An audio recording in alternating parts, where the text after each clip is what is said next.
The Last of Us Season 1 is disappointingly rushed. I will lay out my argument for this in this very video. I will start by saying I have never played the game, so knew very little before watching this show. So what do I mean by disappointingly rushed? Well, this could have been great, and certainly had the chance to be, with the world they created. I did enjoy the show, as the sets look fantastic and the world created is interesting. The acting at times is great, and the infected, when used, are an intimidating enemy. But it should have been 12 episodes, or the 2 flashback episodes used to really flesh out the world, storylines and characters, rather than what they did with them. There is also a problem with the lack of infected, which kind of makes the whole "we need Ellie for the cure to save the world" seem pointless, all of which I will get into. First, I never felt a strong bond between the two main characters, Joel and Ellie, until close to the end of this season. For most of it, it was minor at best, and it took me to at least episode 6 for even that. They were mostly travel companions until episode 9. In my opinion, the season never spends enough time with the characters together, overcoming challenges, adversities, to build up to these quiet moments to bond, in which Joel interacts with Ellie, teaching her how to survive, which would then have payoffs for later. Let me go through why I think this way. They meet in the first episode, not much to go off there, except not the best start, with Joel disarming Ellie and pointing a gun at her. The second is far more Tess and Ellie centered episode, with a relationship forming between the two, while Joel is a silent protector for the most part. I will say I really liked the first 2 episodes, as they only had very minor problems for me and were a good start to this series. Then we get to the third. There's nothing past the start and end for Joel and Ellie, as it's spent on 2 characters who die doing nothing for the story, and even damaging parts built up in the first 2 episodes, which I liked, with how dangerous the world is. Just cutting that whole section out. They could have even had them stay for a time with Joel teaching Ellie how to survive, how to use a gun, as Bill had an arsenal, and in that world it would not be unusual for people her age to protect themselves from the infected. So to the fourth, now we finally get some moments between the two, but they are still very much strangers here, but they do come a little closer, especially in the moments where Ellie helps Joel in a fight and the aftermath. But they are already starting to introduce a new major character, Kathleen, who I thought was a very weak character. She is one-dimensional on revenge and incredibly stupid, being the leader of the freedom fighters in this area. Her role is only to be the antagonist in episodes 4 and 5. In 5, the episode is mainly spent on the 2 brothers' introduction and their developing relationship with Ellie, and the leader's Kathleen's quest for revenge against the 2, with Joel just once again mainly being the silent protector on the sidelines. Personally, I would take Kathleen out of the story, a rework of events, more so that Joel and his friends end up as collateral damage in a fight between the infected who have burst out into the city and are attacking the freedom fighters while they are trying to escape, rather than them being the central focus, like in Kathleen and her mistake that brings about the events at the end of episode 5. I mean, if she had literally done nothing, everyone would have been better off. She is just useless. Then we get to episode 6, 3 months later, and Joel and Ellie are now really close, but we don't see any of this happen. This is where time from episode 3 could have been used, if not a whole episode for Joel and Ellie to bond, maybe have them avoid people after episode 5, or the infected, teach Ellie some techniques to show their change in relationship. This episode also starts to change in the dynamic of Ellie protecting Joel and making up for his mistakes. But honestly, there is no need for this scene, as Joel would not stay awake forever, so Ellie had to take watch sometime. The characters separate as Joel spends more time with Tommy and Ellie experiences life in the town. It forces some conflict with Joel now having panic attacks and thinking he may not be able to protect Ellie, asking for Tommy to take her instead. This is obviously supposed to show how close Ellie is to him now, as she is bringing up feelings he had for his daughter, but comes from nowhere for me. No situation has been shown to account for this change, and it all just happens off screen.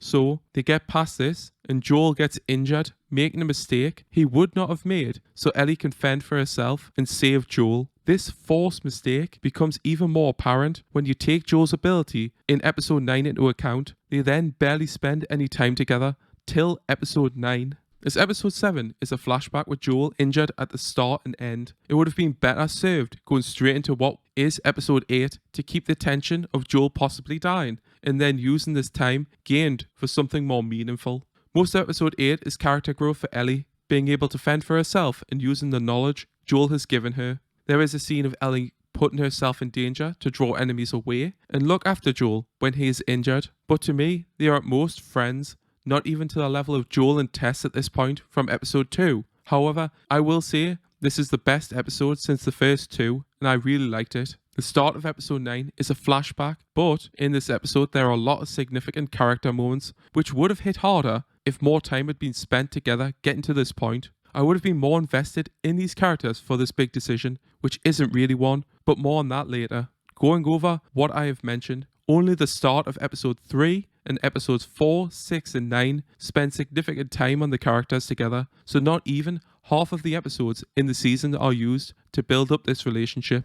I did like Joel's character, except they seemed to make him artificially worse to force events in my opinion. Joel was a hardened survivor with a dangerous reputation, but he makes significant errors, and the two worst mistakes being caught asleep after setting up a poor trap to alert himself when you are most vulnerable, and being attacked from behind out in the open when he knew which direction the enemy were coming from is incredibly poor situational awareness. And you would have thought this is something they would have been used to after all this sort of time. Watch my back, anyone?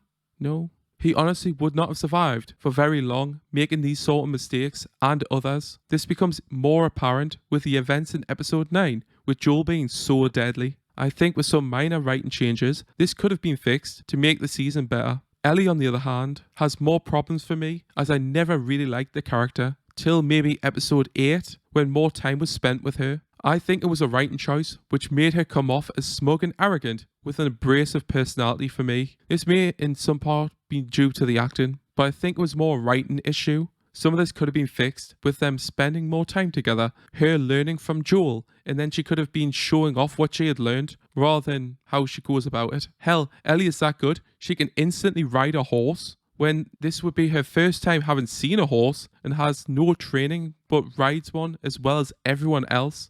I have a question of this scene about the return trip, as all 11 horses surrounding them earlier return, but where did the two riders of Joel and Ellie's horses go? And the bloke with the dog? They just disappear. Why didn't they just make Joel and Ellie walk back? Another problem I had with Ellie was she never really listened to Joel, and some of the scenes are seemingly there only to make Ellie look better, while showing up Joel when Ellie makes mistakes and does not listen to his counsel. Even putting them in danger, she is never reprimanded. These events could have added some character growth to both of them and their relationship, but that never happens and are sadly rushed past. This rushed nature, added fluff in 3 and 7, or lack of episodes in general, also affects another part of this series that I think is far worse than the lack of relationship of Joel and Ellie: the world and the infected.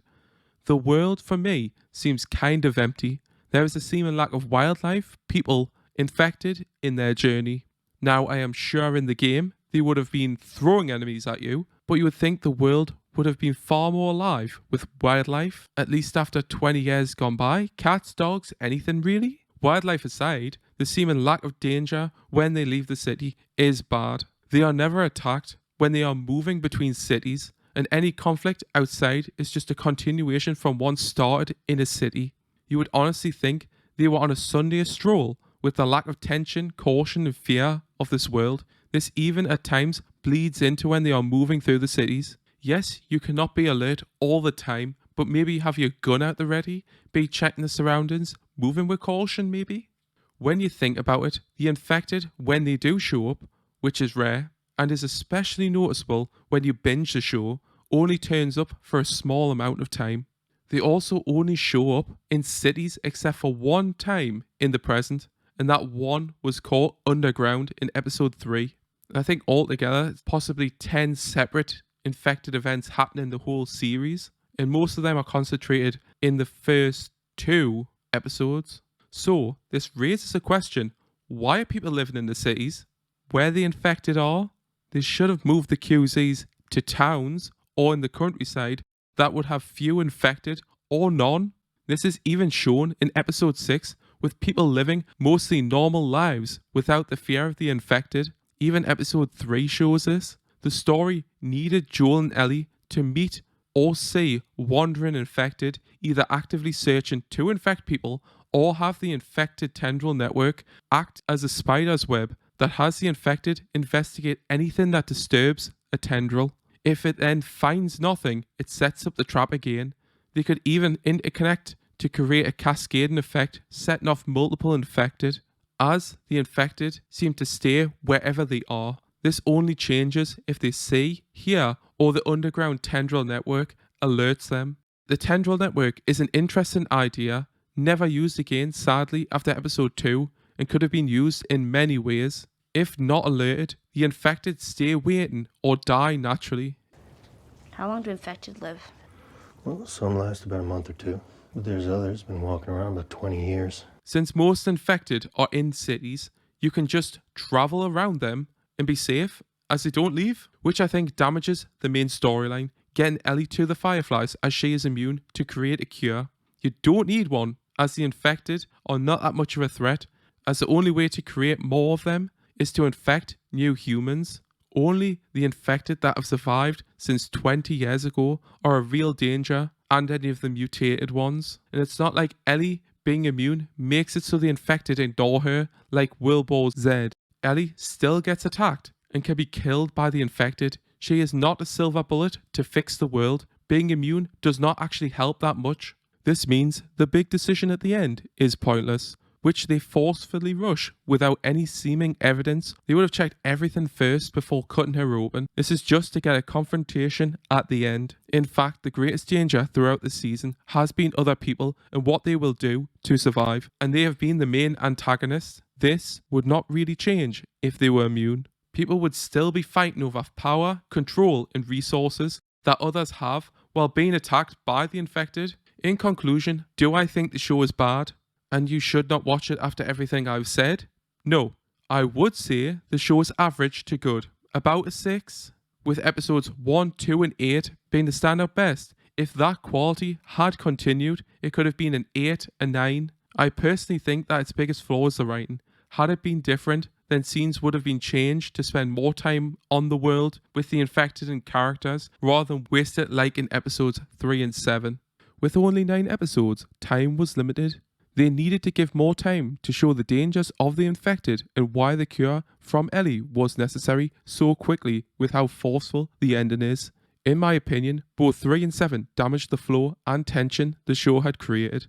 3 should have had an infected attack Joel after Ellie kills the one underground. Joel then reprimanded her for this and then teaching her what she should know and do to survive. 6 should go straight into 8's storyline, and that would then free up 1 episode. Or it should have been 12 episodes and not skimmed an important 3-month, which is a real shame to what could have been a great show if not so rushed. Got to question, why does no one wear armor or protection against the infected biting them on the arms or other easily attacked areas? You would think people would be getting medieval, learning the bow, carrying a melee weapon, shields, wearing armor is something that would be logical to increase your chances of surviving. Anything to stop them from biting you and to keep them at a distance. Anyway, hope you liked the video. See you in the next one.